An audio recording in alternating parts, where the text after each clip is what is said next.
అవసరం ఉన్నా లేకపోయినా చంద్రబాబును పవన్ కళ్యాణ్ పొగుడుతున్నారు. బాబు 15 సంవత్సరాల పాటు సీఎంగా ఉండాలని కోరుకుంటున్నట్లు పవన్ చెబుతున్నారు. ఆ వెంటనే చంద్రబాబు స్పందిస్తూ పవన్ కళ్యాణ్ తనకు మంచి మిత్రుడంటూ ప్రశంసించడం ఈ మధ్యకాలంలో ఎక్కువగా చూస్తూ ఉన్నాం. గతంలో పవన్ కళ్యాణ్ను ఉద్దేశించి పరోక్షంగా నెగటివ్ వ్యాఖ్యలు చేసిన లోకేష్ నేడు అవసరం ఉన్నా లేకపోయినా పవనన్నా అంటూ ప్రత్యేకంగా సంబోధిస్తున్నారు.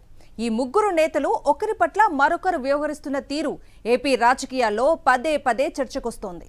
పవన్ కారణంగానే తాను డిప్యూటీ సీఎంను కాలేకపోయానని లోకేష్ భావిస్తున్నట్లు అప్పట్లో వార్తలు వచ్చాయి. అలాంటి పరిస్థితుల్లో మంత్రి లోకేష్ డిప్యూటీ సీఎం పవన్ విషయంలో ఆచితూచి అడుగులు వేస్తున్నట్లుగా ఉంది. పవన్ కళ్యాణ్ను మంచి చేసుకోవటం ద్వారా భవిష్యత్తులో సీఎం కావాలనేది మంత్రి లోకేష్ ఆలోచన అని రాజకీయ విశ్లేషకులు అంటున్నారు. కూటమిలోని కీలక నేతల అవకాశవాద రాజకీయాలపై ప్రముఖ జర్నలిస్ట్ కొమ్మినేని శ్రీనివాసరావు కామెంట్ ఇప్పుడు చూద్దాం. ఏపీలో కూటమిలో ముఖ్య భాగస్వాములైన టీడీపీ జనసేన పార్టీల మధ్య అంతా బాగానే ఉందా, లేక ఎవరి గేమ్ వారు ఆడుతున్నారా? ముఖ్యమంత్రి చంద్రబాబు నాయుడు కుమారుడు మంత్రి లోకేష్ ఈ మధ్య ఉప ముఖ్యమంత్రి పవన్ కళ్యాణ్ను కాస్త అతిగా పొగడటంలోని ఆంతర్యం ఏమిటి అన్న చర్చ ఒకవైపు ఉంటే, మరోవైపు పవన్ కళ్యాణ్ ముఖ్యమంత్రి చంద్రబాబును ఆకాశానికి ఎత్తివేస్తూ పొగడ్తల జడివానలో ముంచుతున్నారు. చంద్రబాబు సైతం ఆ స్థాయిలో కాకపోయినా పవన్ కళ్యాణ్ తనకు మంచి మిత్రుడంటూ ఆయా కార్యక్రమాల్లో మెచ్చుకుంటున్నారు. వీరి మధ్య ఎక్కడో ఏదో లింక్ మిస్ అవుతోందా అన్న సందేహం ఉన్నప్పటికీ ఇప్పటికైతే ఈ పార్టీల్లో ఏదో జరిగిపోతుందని అనుకోవడం లేదు. అయితే పిఠాపురం నియోజకవర్గంలో పరిణామాలు మాత్రం ఈ రెండు పార్టీల మధ్య పొసగడం లేదన్న అభిప్రాయాన్ని కలిగిస్తున్నాయి. జనసేన ఎమ్మెల్యేలు ఉన్న మరికొన్ని నియోజకవర్గాల్లో తాము చెప్పిన వారికే పనులు చేయాలని టీడీపీ స్థానిక నేతలు అధికారులకు ఏకంగా లేఖలు రాస్తున్న తీరు కూడా వివాదాస్పదంగా మారుతోంది.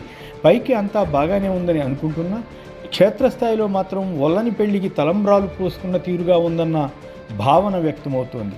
పిఠాపురంలో పవన్ కళ్యాణ్ బదులు ఆయన సోదరుడు ఇటీవలే ఎమ్మెల్సీ అయిన నాగబాబు ఆర్భాటంగా పర్యటనలు చేస్తూ తమదే పెత్తనం అన్న సంకేతం ఇస్తుండడం అక్కడ ఉన్న టీడీపీ నేత మాజీ ఎమ్మెల్యే వర్మ వర్గానికి ఏమాత్రం నచ్చడం లేదు. గత ప్రభుత్వం టైంలో స్కిల్ స్కామ్ కేసులో చంద్రబాబు అరెస్ట్ అయిన తర్వాత పవన్ కళ్యాణ్ లోకేష్ల మధ్య స్నేహం పెరిగిన మాట నిజమే కావచ్చు. కానీ అధికారం వచ్చిన తర్వాత వీరిద్దరి మధ్య అంత సయోధ్య లేదన్న సమాచారం ప్రచారంలోకి వచ్చింది. దానికి నిదర్శనగా తిరుపతిలో తొక్కిసలాట జరిగి 6 మరణించిన ఘటనలో పవన్ కళ్యాణ్కు అవమానం జరిగేలా లోకేష్ వ్యాఖ్యానించారు. టీటీడీ అధికారులు చైర్మన్ క్షమాపణ చెప్పాలని పవన్ కళ్యాణ్ డిమాండ్ చేస్తే అది ఆయన పార్టీ అభిప్రాయమని లోకేష్ తీసిపారేశారు. చైర్మన్తో బలవంత బ్రాహ్మణార్థం అన్నట్లు తెలుగుదేశం పార్టీ క్షమాపణ చెప్పించింది.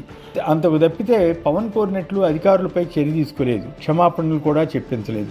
పవన్ కళ్యాణ్ వద్ద పనిచేసే అధికారుల నియామకంలో కూడా లోకేష్ జోక్యం చేసుకున్నారన్న వార్తలు వచ్చాయి. దానిపై పవన్ ఢిల్లీలో కూడా నిరసన చెప్పారని కథనాలు వ్యాపించాయి. నిజానికి లోకేష్కు జనసేనతో పొత్తు అంత ఇష్టం లేదని ఎన్నికలకు ముందు ప్రచారం జరిగేది.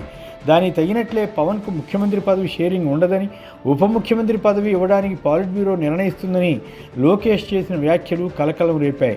అయినా పవన్ కళ్యాణ్ సర్దుకుపోయారు. బీజేపీ వారు 50 సీట్లు డిమాండ్ చేయమని పవన్కు సూచించినా ఆయన పట్టుబట్టలేదు. పైగా టీడీపీకి చెందిన వారు కొందరికి తన పార్టీ టికెట్లు ఇచ్చి చంద్రబాబు ఏం చెబితే అది చేశారని అంటారు. గతంలో 2017 ప్రాంతంలో లోకేష్పై పవన్ చాలా తీవ్రమైన వ్యాఖ్యలే చేసినా 2020 నాటికి రాజీ పడిపోయి చంద్రబాబుతో చేతులు కలిపారు. 2024లో అధికారంలోకి వచ్చిన తర్వాత చంద్రబాబు పవన్ కళ్యాణ్ల కన్నా లోకేషే పవర్ఫుల్ అయ్యారన్న అభిప్రాయం సర్వత్రా ఏర్పడింది. తాను కూడా అలాగే ఇతర శాఖల్లో జోక్యం చేసుకోవాలని అనుకున్నారో ఏమో తెలియదు కానీ పౌర సరఫరాల శాఖలో వేలు పెట్టి సీజ్ ద షిప్ అని అధికారులను ఉద్దేశించి మాట్లాడి పవన్ నవ్వుల పాలయ్యారు. చంద్రబాబు పవన్ కళ్యాణ్ల మధ్య సంబంధాలు దెబ్బతిన్నట్లు ఇంతవరకు కనిపించలేదు. కానీ లోకేష్కు ఉప ముఖ్యమంత్రి పదవి ఇచ్చే అంశంలో పవన్ అభ్యంతరం చెప్పారని రెండు పార్టీల్లో గుసగుసలు వినిపించాయి. అందువల్లే లోకేష్ కోరిక తీరలేదని అంటారు. ఇప్పటికే లోకేష్ను సీఎం చేయాలని కుటుంబపరంగా చంద్రబాబుపై ఒత్తిడి ఉందని చెబుతారు. అయినా పవన్ కళ్యాణ్ నుంచి సమస్య వస్తుందని చంద్రబాబు సర్ది చెబుతుండవచ్చు అన్నది ఎక్కువ మంది అభిప్రాయం. ఇది నిజమా కాదా అన్నది చెప్పలేం. కానీ పవన్ కళ్యాణ్ ఆయా సభల్లో చంద్రబాబు 15 ఏళ్లు సీఎంగా ఉండాలని, ఆయన సమర్థుడని, అనుభవజ్ఞుడని పనిగట్టుకుని పొగుడుతున్న తీరు లోకేష్ అనుచరులకు మింగుడు పడని పరిస్థితి అంటారు.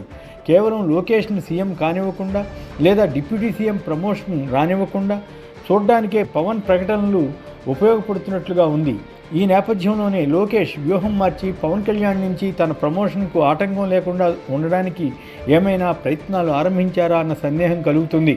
కాగా తన సభల్లో లోకేష్ ప్రసంగాలు చేస్తూ పవన్ అన్న అంటూ 1-2 సార్లు ప్రస్తావిస్తున్నారు. పవన్ అన్న పట్టుబడితే సాధించి తీరుతారని, కేంద్రం నుంచి కూడా నిధులు తెస్తున్నారని ఇలా పొగడ్తల వర్షం కురిపిస్తున్నారు. మామూలుగా అయితే దీన్ని ప్రత్యేకంగా చూడాల్సిన అవసరం లేదు. కానీ జరుగుతున్న పరిణామాల నేపథ్యంలో ముందుగా పవన్ను దారిలో పెట్టుకుంటే తాను ఇప్పటికిప్పుడు ముఖ్యమంత్రి కాకపోయినా ఉప ముఖ్యమంత్రి కావడానికి ఇబ్బంది ఉండదన్న భావనతో ఏమైనా ఇలా పొగుడుతున్నారా అన్న సందేహం రాజకీయ వర్గాల్లో ఉంది. అయితే పవన్ కళ్యాణ్ మాత్రం సభల్లో చంద్రబాబునే పొగుడుతూ లోకేష్ను పెద్దగా పట్టించుకుంటున్నట్లు కనిపించడం లేదు.